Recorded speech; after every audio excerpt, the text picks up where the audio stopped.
The rain hammered against the coffee shop windows as Zara Johnson clutched her third cup of coffee that morning, trying to make it last another hour. The Wi-Fi was free here, and she couldn't afford to work from anywhere else.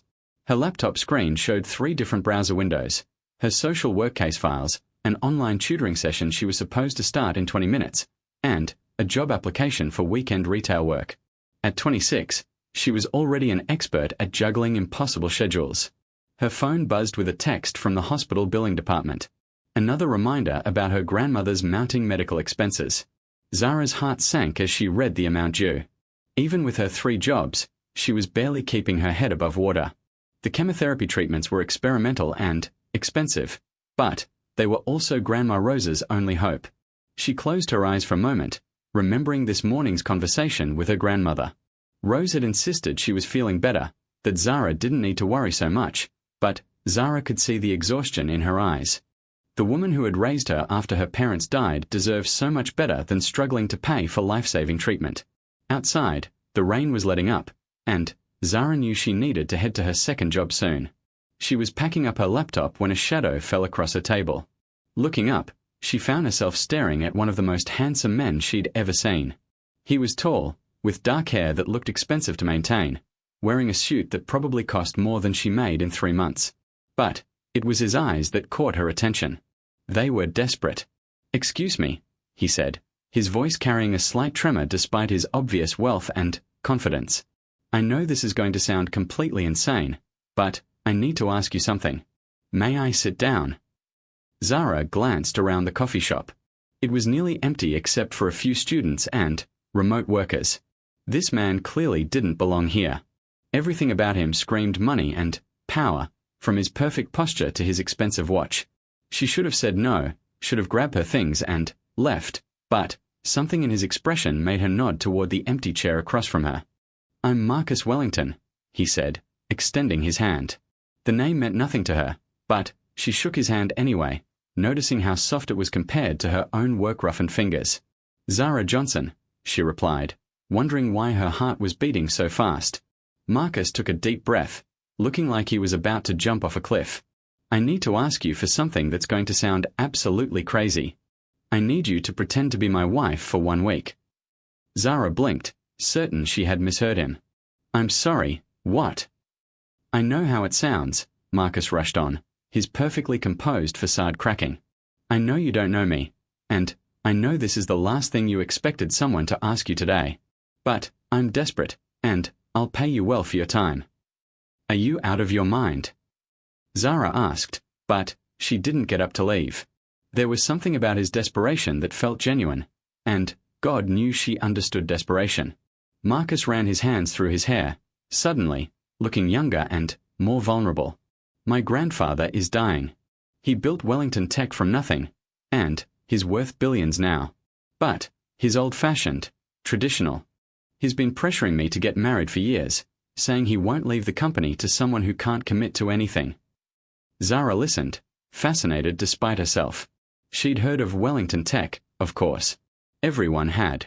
Their software was in nearly every smartphone and computer in the world. "Last month, I told him I was married," Marcus continued, his voice getting quieter. "I was tired of the lectures, tired of him threatening to leave everything to charity instead of me. I thought I'd have time to figure something out, maybe find someone to actually marry. But yesterday, the doctors told us he only has a few weeks left, maybe less.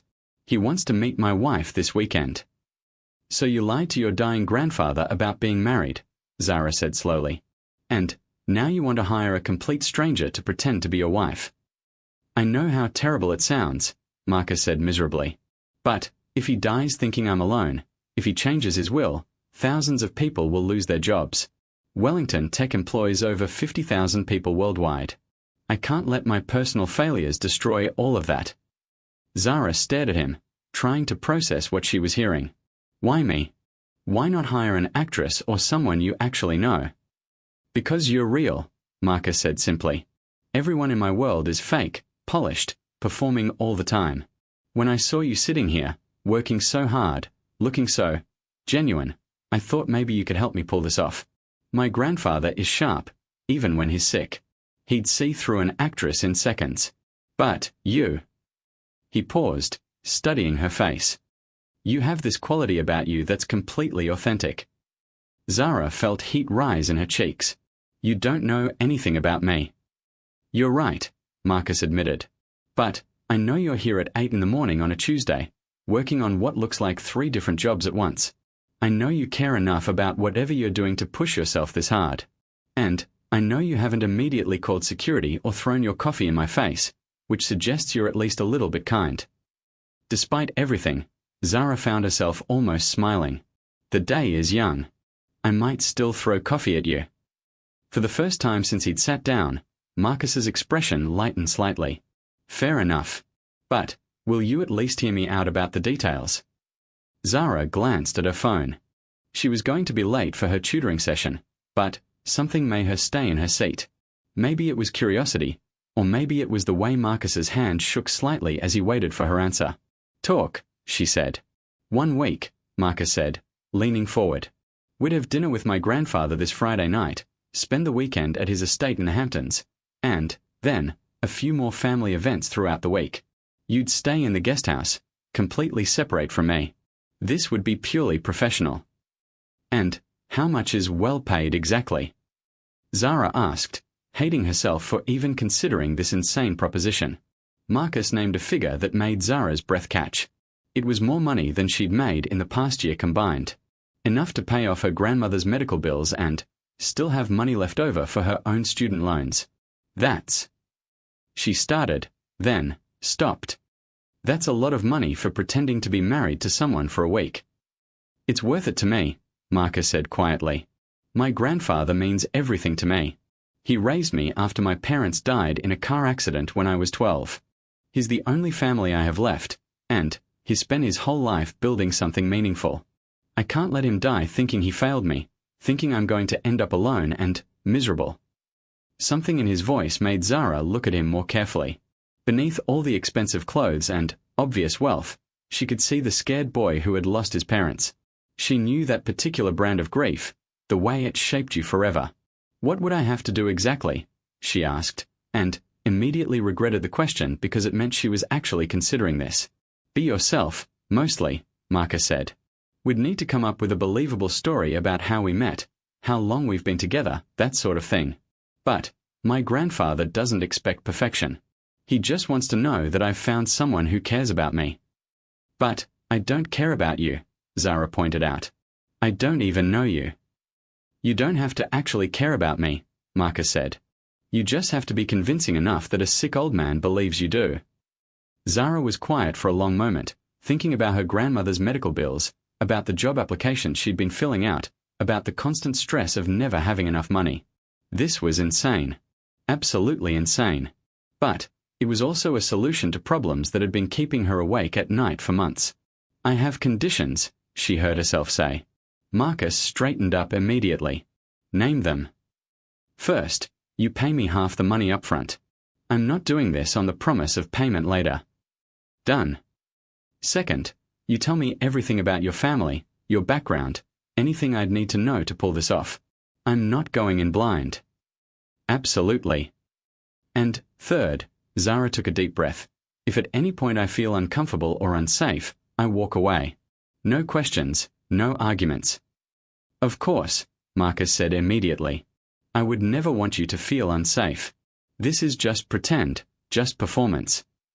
Zara stared at him for another long moment, trying to read his expression, trying to figure out if this was the worst decision she'd ever made or a strange kind of miracle. I must be completely out of my mind, she finally said. But, okay. I'll do it.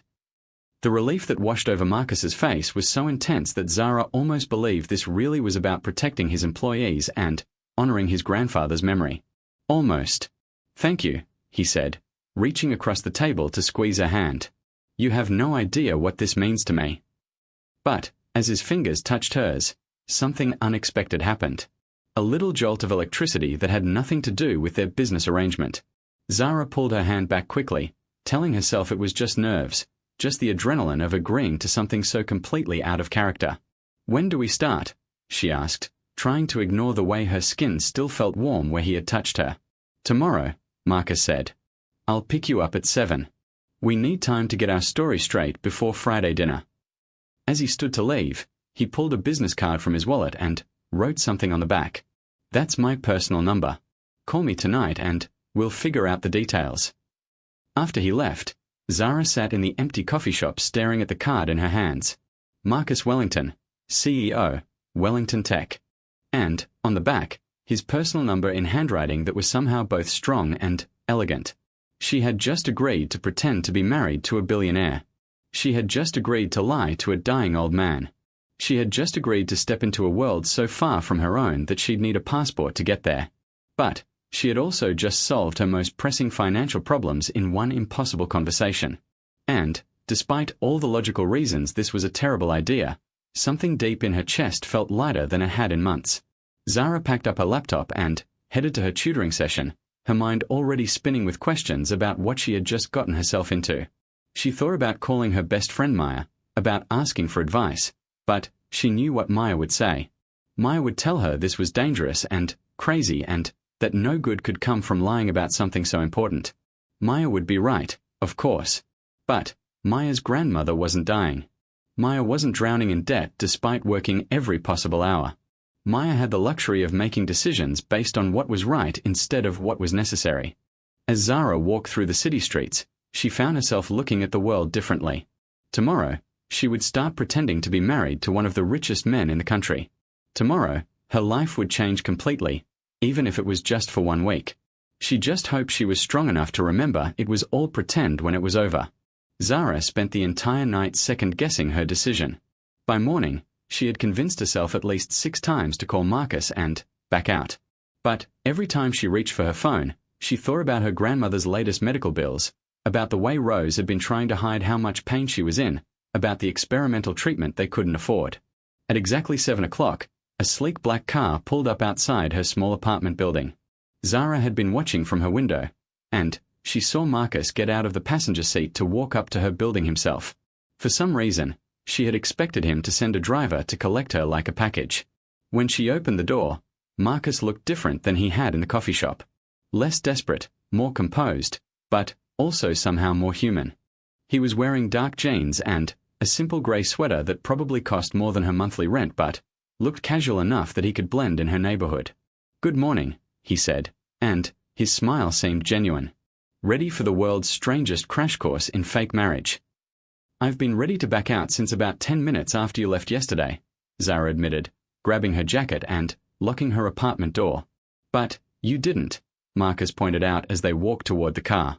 "That says something about your character." "It says something about my bank account," Zara corrected, but she was smiling despite herself. The car was even more luxurious inside than it looked from the outside. Soft leather seats, a partition between them and the driver, and windows tinted dark enough that she felt like she was in a movie. Marcus noticed her looking around and seemed almost embarrassed. "I know it's a bit much," he said. "I usually take the subway to work, actually. This is just for today because we need privacy to talk."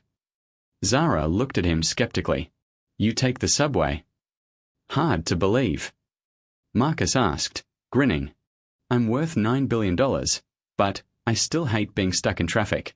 The subway is faster, and nobody bothers me if I keep my head down." $9 billion. Zara repeated faintly. She had known he was wealthy, but hearing the actual number made her feel dizzy. "Give or take a few $100 million depending on the stock market," Marcus said casually. "But numbers like that don't really mean anything day to day. I still put my pants on one leg at a time, still get heartburn from too much coffee, still can't figure out how to fold a fitted sheet." Despite her nerves, Zara laughed. "You have people to fold your fitted sheets." "Touché," Marcus said. "But the point is, money doesn't change who you are fundamentally. It just changes what problems you have." They rode in comfortable silence for a few minutes before Marcus pulled out a tablet and opened what looked like a presentation. "I put together some information about my family and background. Things you'd need to know to be convincing." For the next hour, as they drove through the city, Marcus walked Zara through his life story. He had grown up wealthy but not spoiled, thanks to his grandfather's insistence on hard work and education. After his parents died, his grandfather Harold Wellington had raised him with a combination of love and strict discipline. Harold had built Wellington Tech from a small software company into a global empire, but he had never forgotten his working-class roots. "He's going to love you," Marcus said, showing Zara a photo of a distinguished older man with kind eyes and silver hair. "You remind me of my grandmother, actually. She died when I was in college, but she was the kind of person who saw through everyone's nonsense immediately and wasn't afraid to call people out on it." "What was she like?" Zara asked, studying the photo. "Smart, tough, incredibly kind.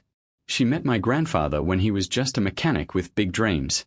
She worked 3 jobs to put him through engineering school, and when he started the company, she was his first employee. They were married for 45 years before she died." Zara could hear the love and loss in Marcus's voice when he talked about his grandmother. "She sounds amazing." She was. And she would have been furious with me for lying to Grandpa Harold about being married. But she also would have understood why I'm doing it. They spent another hour crafting their fake love story. They had met at a charity event 6 months ago, where Zara was volunteering and Marcus was a reluctant attendee. They had bonded over their shared love of old movies and their mutual dislike of pretentious charity galas. They had been dating secretly for 4 months before getting married in a small ceremony last month. "Keep it simple," Marcus advised. "The more details we make up, the more likely we are to contradict ourselves." By the time they finished, Zara's head was spinning with information. Marcus's favorite food, his biggest fear, the scar on his left hand from a childhood accident, his habit of reading mystery novels when he couldn't sleep. In return, she had told him about her work as a social worker, her grandmother who had raised her, her dream of opening a community center in her neighborhood someday. "Can I ask you something personal?" Marcus said as they pulled up to a small cafe for lunch. Zara nodded, though she was beginning to realize that everything about this situation was personal whether she wanted it to be or not. "Why did you say yes? And don't say it was just the money. I could tell yesterday that you're not the kind of person who makes decisions based solely on financial gain." Zara was quiet for a moment, considering her answer. "You're right that it's not just the money. Though the money is important. My grandmother is sick, and we can't afford the treatment she needs." "I'm sorry," Marcus said, and his sympathy sounded genuine. "But it's also—" Zara paused, trying to find the right words. "I recognized something in your voice when you talked about your grandfather. I lost my parents when I was 8, and my grandmother stepped in to raise me even though she was already in her 60s. She sacrificed everything to give me a good life. I can't imagine having the power to give her peace of mind and not using it, even if it means lying."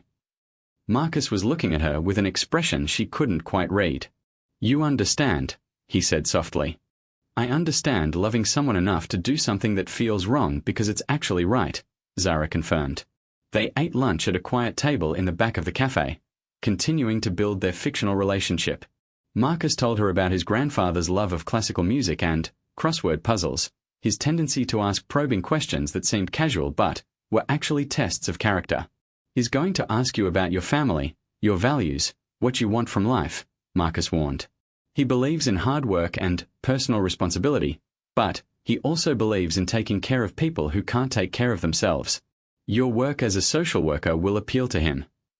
"What if he asks about our wedding?" Zara asked. "Shouldn't I have some details about that?" Marcus looked uncomfortable. "We'll keep that simple too. Small ceremony, just a few close friends. We wanted something intimate rather than a big society wedding." "And what about rings?" Zara asked, suddenly, noticing that neither of them was wearing a wedding band. Marcus reached into his jacket pocket and pulled out a small velvet box. "I hoped you wouldn't mind wearing this for the week. It was my grandmother's engagement ring." Zara opened the box and gasped. The ring was beautiful but not ostentatious. A classic solitaire diamond set in platinum, elegant and timeless. "Marcus, I can't wear your grandmother's ring. What if something happens to it?" "It's insured," Marcus said gently.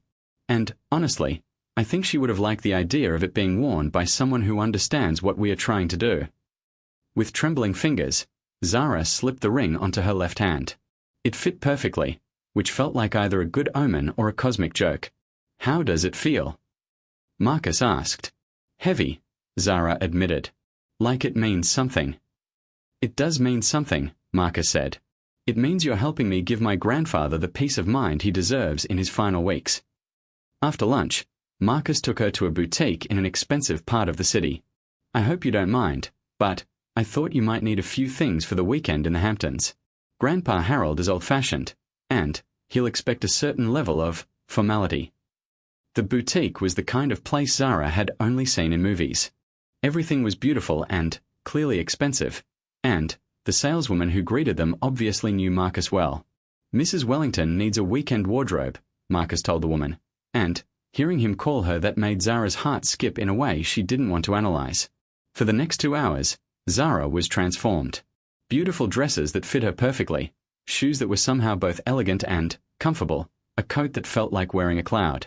Marcus sat in a chair nearby, occasionally offering opinions when asked, but mostly just watching with an expression of quiet satisfaction.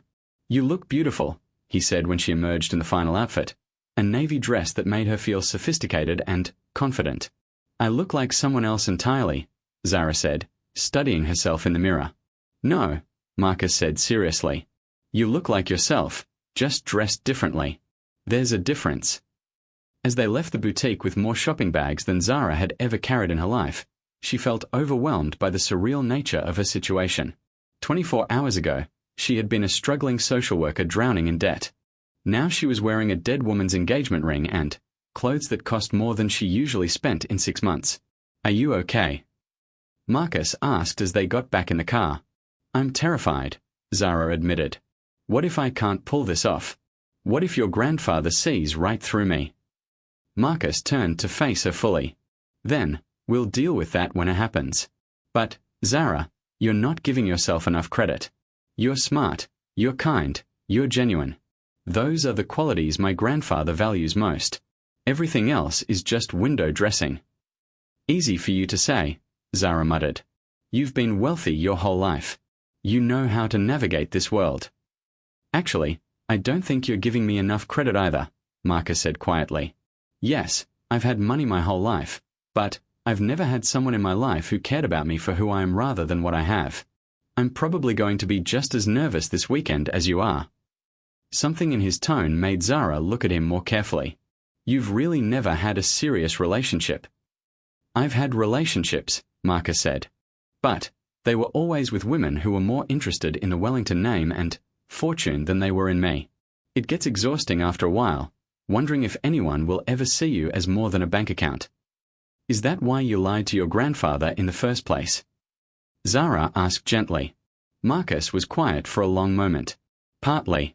But also because I was tired of disappointing him.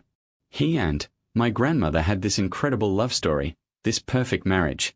He wants that for me, and I've never been able to give it to him. Maybe perfect marriages aren't as perfect as they look from the outside, Zara suggested. Maybe not, Marcus agreed. But they loved each other completely, supported each other unconditionally. That's what he wants for me, and it's what I want for myself. I just haven't found it yet. As they drove back toward her neighborhood, Zara found herself thinking about the loneliness in Marcus's voice. She had assumed that someone with his wealth and success would have everything he needed, but maybe money really couldn't buy the things that mattered most. Marcus, she said as they pulled up to her building, what happens after this week? What happens when your grandfather?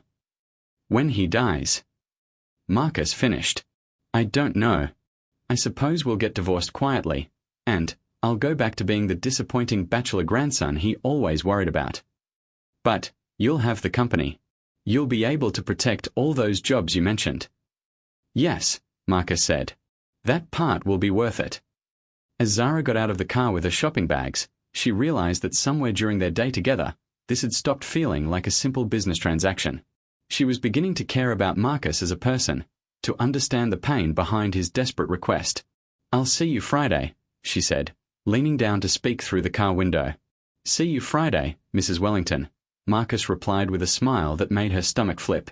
As she watched the car drive away, Zara touched the engagement ring on her finger. In 2 days, she would meet Harold Wellington and begin the most important performance of her life. But the more time she spent with Marcus, the more she wondered if she was going to have trouble remembering it was just a performance. That night, She called her grandmother to let her know she wouldn't be around much the following week. "I got a temporary job," she explained. "It pays really well, but I'll be traveling." "That's wonderful, baby," Rose said, though Zara could hear the exhaustion in her voice. "You work so hard. You deserve something good." After they hung up, Zara stared at the engagement ring sparkling on her finger. She was doing this for Rose, for the woman who had given her everything. But she was also doing it for Marcus, for the lost boy behind the billionaire facade who just wanted to give his grandfather peace. She just hoped her heart would remember the difference between real and pretend when this was all over. Friday evening arrived faster than Zara had expected. She stood in front of her bathroom mirror, wearing one of the beautiful dresses Marcus had bought for her, trying to calm her nerves. The navy dress fit perfectly, and, with her hair styled and makeup carefully applied, she looked like she belonged in Marcus's world. The problem was, she didn't feel like she belonged anywhere. The engagement ring caught the light as she adjusted her necklace, and, for a moment, she let herself imagine what it would be like if this were real. If she really were getting ready to have dinner with her husband's grandfather, if the ring on her finger represented actual love rather than an elaborate lie. Her phone buzzed with a text from Marcus, in the lobby. "Take your time, but, remember, you're perfect exactly as you are." Zara took a deep breath and grabbed her purse. Time to become Mrs. Wellington. Marcus was waiting by the elevator when she stepped out of her apartment, and the way his face lit up when he saw her made her heart skip. He was wearing a dark suit that emphasized his height and broad shoulders, but it was the genuine warmth in his eyes that made her feel beautiful. "Wow," he said softly. "You look absolutely stunning." "You clean up pretty well yourself," Zara replied, trying to keep her tone light and professional. But when Marcus offered her his arm, the contact sent electricity shooting up her spine. The drive to Harold Wellington's Manhattan penthouse gave them time to review their story one more time. Marcus seemed more nervous than she had ever seen him, running his hands through his hair and adjusting his tie repeatedly. "He's going to love you," Zara said, surprising herself by reaching over to squeeze his hand. "You're a good man, Marcus. That's going to come through no matter what else happens." Marcus looked down at their joined hands, and something flickered in his expression. "Thank you. I needed to hear that." They didn't let go of each other's hands for the rest of the drive. Harold Wellington's penthouse was exactly what Zara had expected. Elegant, expensive, but somehow warm and lived in. Classical music played softly in the background, and the walls were covered with family photos and artwork that looked like it had been collected over decades rather than purchased by a decorator. Harold himself was smaller than Zara had imagined from his photos, clearly weakened by his illness, but his eyes were sharp and kind. He was sitting in a leather armchair by the window, and when Marcus led Zara over to him, his face broke into a genuine smile. "Grandpa, I'd like you to meet my wife, Zara," Marcus said, and Zara was impressed by how natural he sounded. "Mrs. Wellington," Harold said, taking her hand in both of his. His grip was still strong despite his condition. "I cannot tell you how happy I am to finally meet you. Marcus has been keeping you all to himself." "It's wonderful to meet you too, Mr. Wellington," Zara said. "Marcus talks about you constantly. I feel like I know you already." Harold's eyes twinkled. "All good things, I hope." "Mostly," Zara said with a teasing smile. "Though he did mention you're impossible to beat at crossword puzzles." Harold laughed, a rich sound that filled the room. "I like her already, Marcus. She has spirit." Dinner was served in Harold's private dining room, an intimate space with a view of Central Park. Harold had arranged for them to be served by his longtime housekeeper, Mrs. Chen, who had clearly been instructed to prepare Marcus's favorite meal. As they ate, Harold asked Zara gentle but probing questions about her background, her work, and her relationship with Marcus. "Social work must be challenging," Harold said as they started on the main course. "It takes a special kind of person to dedicate their life to helping others." "I love what I do," Zara said honestly. "The families I work with are dealing with impossible situations, and sometimes I'm the only advocate they have. It can be heartbreaking, but it's also incredibly rewarding when you can actually make a difference in someone's life." "Marcus told me you're hoping to open a community center someday," Harold continued, and Zara shot Marcus a surprised look. She had mentioned that dream to him in passing, but She hadn't expected him to remember it, let alone share it with his grandfather. It's a long-term goal, Zara said carefully. The neighborhood where I grew up doesn't have many resources for kids and families. I'd love to create a space where children can get tutoring, where parents can attend job training classes, where seniors can have a place to gather and stay connected to their community. Harold nodded approvingly. Building something that outlasts yourself, something that serves others. That's exactly the kind of vision that built Wellington Tech. As the evening progressed, Zara found herself genuinely enjoying Harold's company. He was funny, intelligent, and clearly devoted to Marcus. He told stories about Marcus's childhood that made her laugh and made Marcus blush with embarrassment. He was such a serious child, Harold said, refilling their wine glasses. Always asking questions, always trying to understand how everything worked. When he was 8, he took apart every electronic device in the house just to see the insides. Did you put them back together? Zara asked Marcus, grinning at his obvious discomfort. Most of them, Marcus admitted, though the toaster never quite worked the same way again. That's when I knew he was going to be an engineer, Harold said proudly. He had the mind for it, the patience to figure out complex problems. As Harold continued talking, Zara noticed Marcus watching his grandfather with such love and concern that it made her chest tight. This wasn't just about money or company control. Marcus genuinely adored this old man, and he was terrified of losing him. Marcus tells me you two met at a charity event, Harold said, turning his attention back to Zara. I'm curious how you managed to catch my grandson's attention. He's usually terrible at those things, hiding in corners and checking his watch every 5 minutes. Zara glanced at Marcus, who nodded encouragingly. Actually, I caught him trying to sneak out the back exit, she said, sticking to their prepared story but adding her own touches. He looked so miserable that I felt sorry for him. I told him if he was going to escape, he should at least make a donation first. Harold burst out laughing. You called him out on trying to leave his own charity event. Someone had to, Zara said, warming to the story.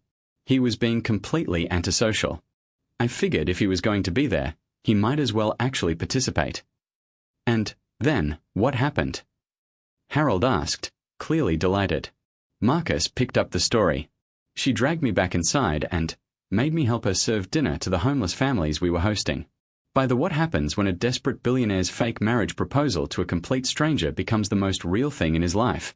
When Marcus Wellington, heir to a tech empire worth billions, approaches Zara Johnson outside a downtown coffee shop with an impossible request, neither of them realizes they're about to embark on a journey that will shatter every assumption they have about love, family, and what it means to truly see someone. She's a struggling social worker drowning in student debt, working 3 jobs just to keep her grandmother's medical bills paid. He's the man who has everything money can buy but nothing his heart actually needs. 7 days. 1 week of pretending to be married to fool his dying grandfather and secure his inheritance. What could possibly go wrong? But sometimes the most beautiful truths emerge from the most desperate lies. And sometimes, when you're pretending to love someone, you discover what real love actually feels like. This is their story. A story about 2 people from completely different worlds who find something neither of them was looking for. A story about how 1 week can change everything, and how sometimes the person you least expect becomes the person you can't live without. Get ready for a journey that will make you believe in second chances, unexpected connections, and the incredible power of seeing someone exactly as they are.